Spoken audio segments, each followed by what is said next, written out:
Des images choquantes et bouleversantes ont envahi la toile. Plusieurs médias sociaux en ont fait mention. Comment rester insensible?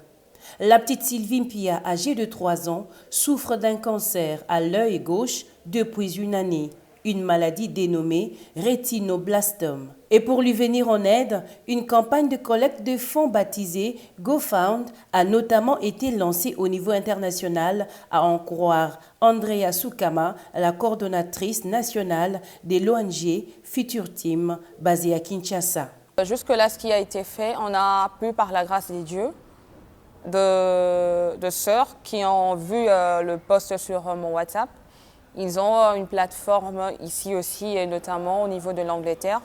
Alors, ils ont dû lancer une campagne dénommée GoFound pour pouvoir collecter massivement de frais par rapport à la situation que présentait l'enfant. Alors, le site, disons la plateforme, c'est Light of the World.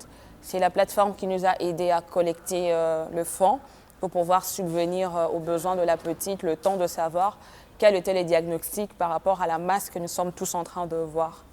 Alors ça a permis par l'occasion de pouvoir aller faire des examens au niveau de l'hôpital HJ.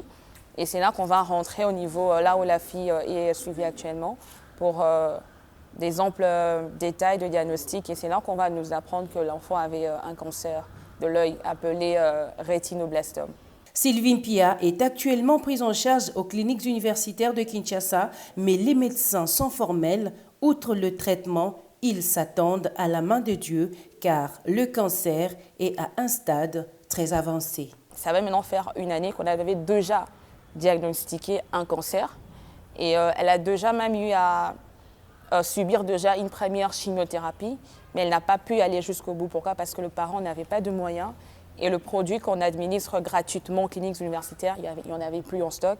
Et ça fait que vous voyez le dégât, ça fait une rechute. À en croire le docteur Boudiongo des cliniques universitaires de Kinshasa, aux côtés de la petite Sylvie Mpia, d'autres enfants victimes du cancer sont en manque des produits de première nécessité, bloqués jusqu'ici à l'aéroport international de Njili, en pleine capitale.